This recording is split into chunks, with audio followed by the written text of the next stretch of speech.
Hello, everyone. This is Suzanne Knabe-Nicole from Police Science Doctor with your weekly dose of police science snippets.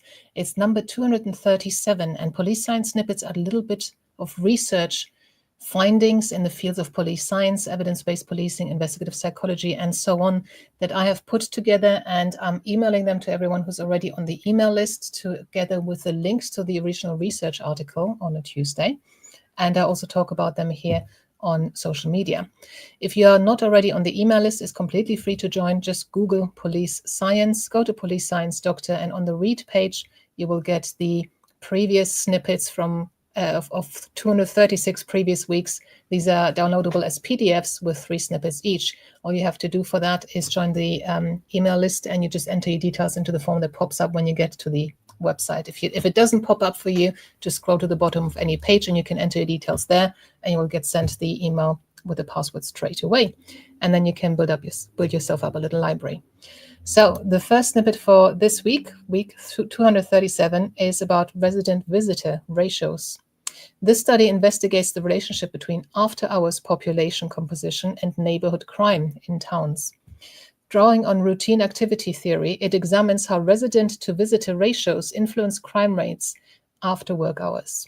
Findings show that increased after-work hour visitor presence is significantly associated with higher crime rates for all offenses, with greater resident presence correlates, while greater resident presence correlates with reduced violent crime. So if you're living in a town or an area where there's lots of people coming in from the outside, and who stay there after hours. So they're either tourists, they're visitors, or they're working there but then staying to drink, you'll get higher crime rates. This reminds me of a webinar I watched from the Cambridge Center of Evidence-Based Policing with Professor Lawrence Sherman. And he was talking to the chief of police of the chief constable of Devon and Cornwall police. It looked as if they were really racially disparate in terms of whom they stopped and searched in relation to who actually lives there. So there's a certain population who lives there, but there's other populations who come as visitors, as tourists to Bournemouth, very nice area on the coast in the south of England. And with the tourists also come criminals from London. So because the stop and raid search was being compared to the people who lived there, who were often also a little bit older, that looked very, very disproportionate. But if you're actually looking at who's there, who's hanging around in the area, and try to compare to that, you get very different figures. So this is showing that an influx of visitors, tourists, workers who stay after hours can increase the crime rate. The second snippet for this week is about investigating intimate partner sexual violence. Despite widespread support for taking a specialist approach to investigating sexual offending, not much attention has been given to the best way to configure specialist units.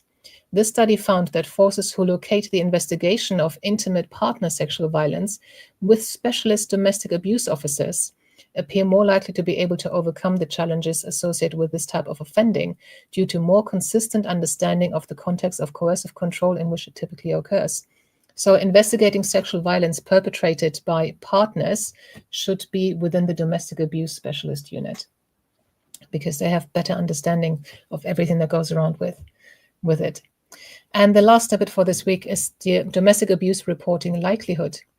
Researchers, intimate personal violence victims mostly do not disclose their victimization experience to law enforcement agencies. The main purpose of the current study was to examine factors that impact these victims' decisions to call the police about the victimization. Results showed that victimization that resulted in injuries and that occurred within the victim's city and happened less than 10 times were significant predictors of the likelihood of reporting to the police. So if it resulted in injuries, more likely to report. If it occurred within the victim's city, more likely to report, and if it happened less than 10 times, also more likely to report.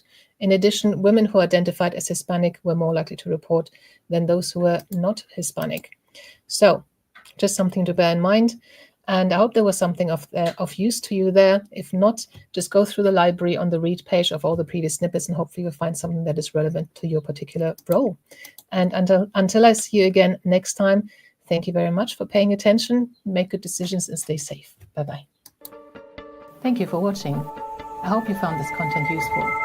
You can get access to each episode's transcript with key learning points, timestamps, and references if you get yourself onto my mailing list. Just go to the main website on policesciencedoctor.com, and on the bottom of each page you will find a sign-up form for notifications of new content. Just enter your first name, your preferred email address, and the type of organization you work for.